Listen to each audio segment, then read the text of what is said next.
Assalaamu calaykum kulan wacan saaxiibayaal halkani waa Caasim Media kusoo dhawaada muuqaal cusub. Muuqaalkani ayaa wuxuu ku saabsan yahay qiso jacayl oo aad u xanuun badan isla markaana waxa ka sheekeynayso qisada gabadhii ay ku dhacday. Balse intaan u gudagalin muuqaalka waxaan ka codsanayaa daawada inaad like saarto muuqaalkan. Haddii aad channelka cusub tahayna nagu soo biir oo subscribe taabo. Furo gambalelka si aad u hesho muuqaaladeena isla markaynu soo gelino. Kusoo dhawow muuqaalka oo dhameystiran.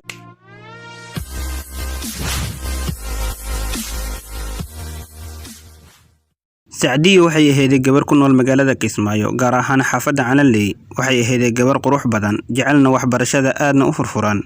Walaalkeed oo joogay Sweden ayaa soo wacay waalidkii una sheegay Sacdiyo inay imaato Nairobi si uu ugu kaxeeyo. Xasan oo ahaa Sacdiyo aabaheed ayaa u sheegay Sacdiyo inay dhawaan u ambixi doonto dalka Kenya kadibna kasii aadi doonto Sweden. Sacdiyo ayaa timid boosteejada laga ambabaxo ee ku taala wadada Somali Star ee xaafadda Calanley. Sacdiyo ayaa sidaani ku bilowday sheekadeeda. Kowdii bishii 8 2008 waxay ahayd maalintii aan ka soo ambabaxay magaalada Kismaayo anigoo u sii kicitimayay magaalada Nairobi. Waxay ahayd markii ugu horeysay ee aan dalkayga hooyo dibadda uga baxayo. Waxaan dareemayay culeys kaasoo ahaa inaan ka tagayo qoyskayga iyo asxaabtayda. Waxaan imaaday boosteejada, hooyaday Sahro ayaa igu oysay. Ilinta ka socotay hooyaday Sahro waxay ahayd mid aan la ooyay, iyadoo ii raacisay hooyo Ilaahay ha ku nabadgeeyo meel dadka dhexdooda ahna seexo.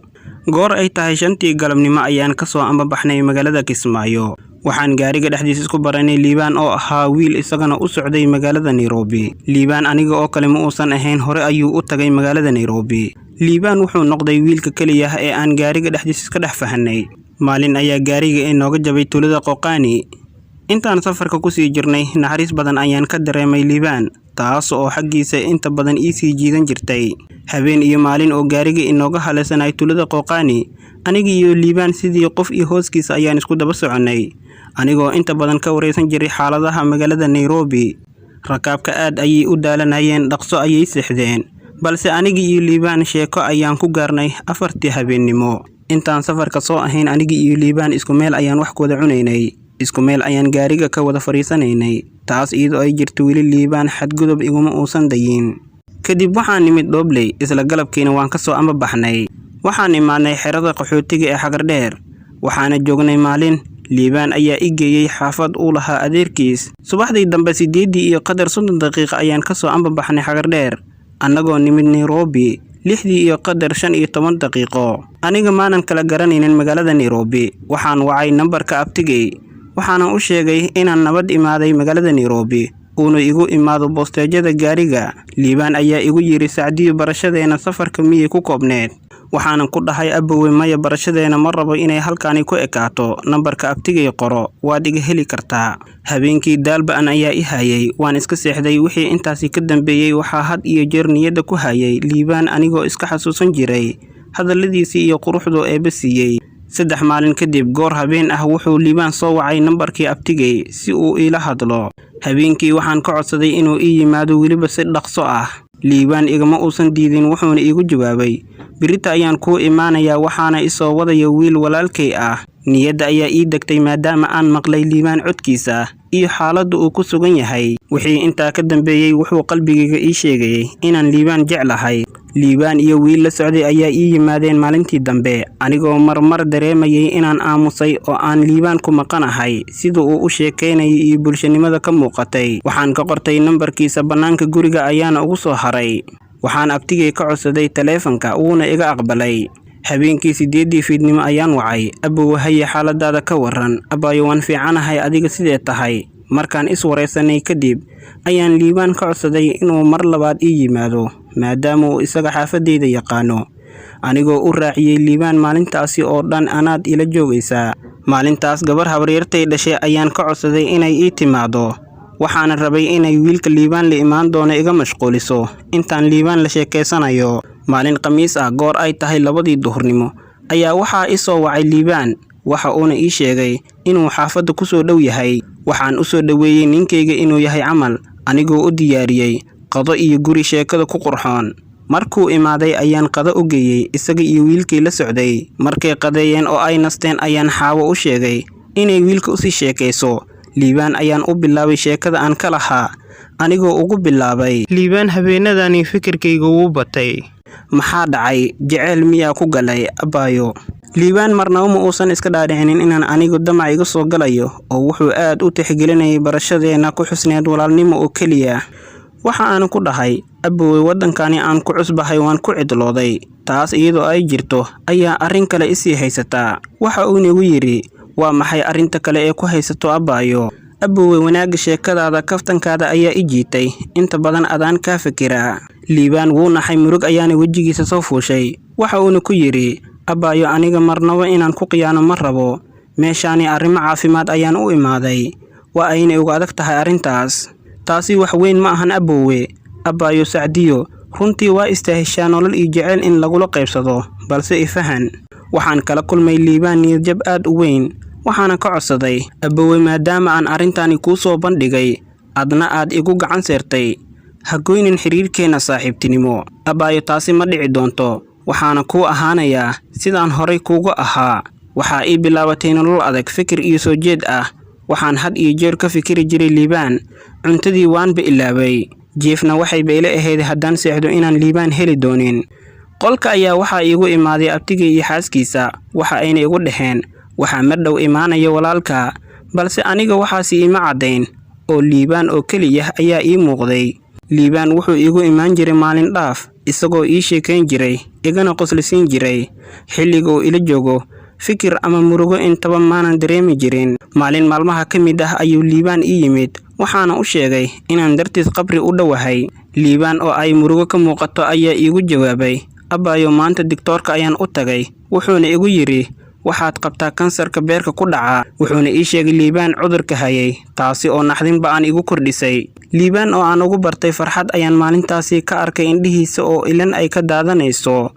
Anigana waan iscelin waayay, waan sasabay. Waxaana u sheegay adduunkani in lagu waaraynin, uuna iska samro, ilaahayna baryo. Waxaanan dareemay inaan kaga sii daray sababtoo ah xanuunka hayay gacaliyahayga Liibaan wuxuu ahaa mid aan marnaba ku niyad dhisaynin. Waxaan ka codsaday Liibaan inuu gurigooda i soo baro si aan had iyo jeer ugu warhayo.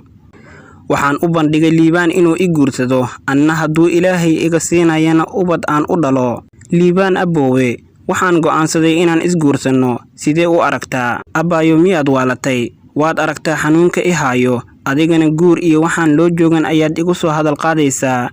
Liibaan aboowe waa iga dhab, waxaan rabaa inaan ciyaal adiga aad leedahay dhalo. Taasi waa ii farxad, waalidkaana waxay u tahay farxad. Abaayo adiga naftaada miyaad nacday? Maxaad ka badaa waxyaabahani dhan aad samaynaysid?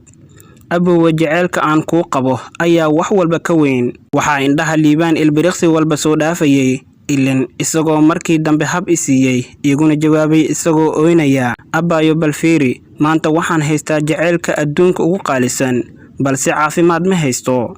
Aboowe wax walba way dhacaan, dulqaad iyo samir badan muuji. Waxaan go'aan ku gaarnay inaan isguursanno. Liibaanna familkooda ayuu u bandhigay, wayna ka aqbaleen. Waxaan anna abtigay u sheegay inaan guursan rabo, uuna wargeliyo hooyo iyo aabe. Abti ayaa igu qayliyey, iguna jawaabay, abti ma fiyowdahay, walaalka ayaa imaanaya. Barnaamijkii aad u timid Nairobi ayuuna hirgelin rabaa. Maya abti maanan waalin, ee jacaylkayga dhul gaalo kuma bedelan karo.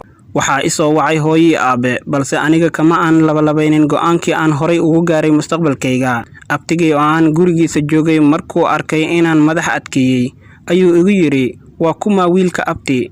Abti waa Liibaan, wiilkii aan isla soo safri jirnay. Abti magaalada ayuu ka soo maqlay wiilka xanuunka hayo. Habeenkii markuu guriga yimid ayuu igu yiri, abti wiilka inuu xanuunsan yahay iyo weliba cudurka hayo ma og tahay? Haa abti waan ogahay inuu Liibaan kansarka beerka qabo. Abti wuu yaabay.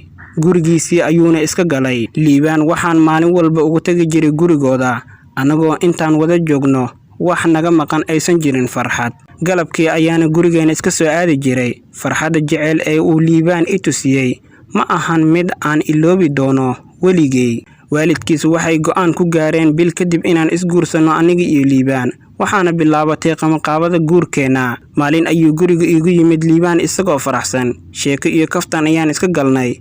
Wuxuuna igu yiri, ma laga yaabaa inuu Ilaahay cudurkaani iga qaado?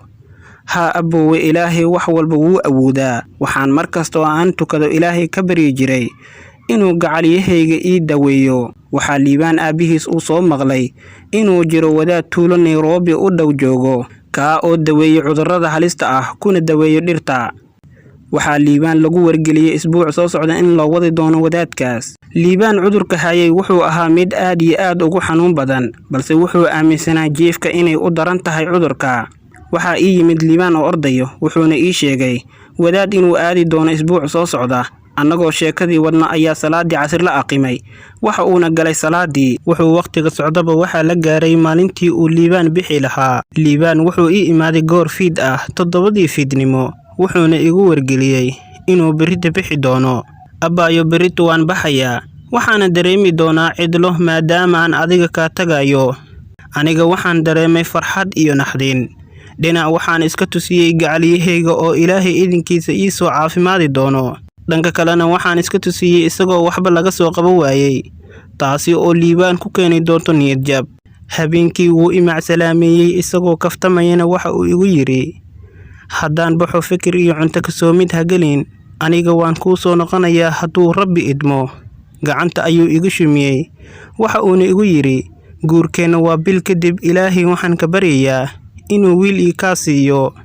Aniga hadalka ayaa igu dhagay markaan arkay Liibaan oo safar galayo. Waxaana ku yiri, waan kuu xiisi doonaa. Subaxdii dambe ayuu baxay waxaana intuu sii maqnaa Ilaahay ugu baryayay inuu caafiyo gacalyahayga. 4 saacadood kadib ayuu i soo wacay iina sheegay inuu gaaray goobtii wadaadka. 2 maalin kadib waxaa la ii soo sheegay Liibaan xaaladiisa inay ka soo dartay. Waxaan is dhahay aad meesha Liibaan joogo, balse aniga maanan garanaynin. Habeenkii ayuu i soo wacay isagoo aad u xanuunsanayo. Wuxuu igu yiri waan fiicanahay isagoo niyadda ii dhisayo, balse runta waxay aheeday inuu aad u xanuunsanayay. Sacdiyo macaani aad ayaan kugu xiisay, xaggaaga inaan mardhow imaado ayaan rabaa. Aboowe aad ayaan kugu xiisay naftirkayga. Waxaan Liibaan dareemay markuu ila hadlayay inay ilin ka socoto, anigana waan is celin waayay. Habeenkuu ila hadlayay subaxdeedii 9 subaxnimo. Waxaa la soo sheegay inuu dhintay Liibaan. Markaan maqlay dhimashada gacalyahayga sidaan dareemayay Ilaah unbaa garanayo. Runtii ma ahan mid aan ka sii faalayn karo. Liibaan iyo aniga waxaan ahayn kuwo isku fahmay nolosha. Marnaba ma dhicin inuu khilaafna soo dhex galo. Wax dhammaystiran lama wada helo. Sababtoo ah jacaylka Liibaan iyo aniga oo dhan kasta ka siman ayaa is calfan waayay. Waxaan Ilaahay ugu baryayaa Liibaan inuu jannada ka waraabiyo, markaan dhintana uu Ilaahay ila kulansiiyo. Bil kadib walaalkay wuxuu ka yimid Sweden si uu ii wado, balse aniga go'aan waxaan ku gaaray inaan u laabto Kismaayo Soomaaliya. Waxaana i beddeshay walaashay. Intaa ayay ku eg tahay daawadayaal qisadii jacayl ee aad ku xanuunka badneed ee ku dhacday Sacdiyo. daawade haddii aad qisadani ka heshay fadlan muuqaalkani like saar. haddii aad channelka cusub tahayna nagu soo biir oo subscribe dheh. furo gambaleelka si aad u hesho muuqaaladeena dambe isla markaa aynu soo gelino. Tani intaan ku kulmayno muuqaal cusub. Nabadgelyo.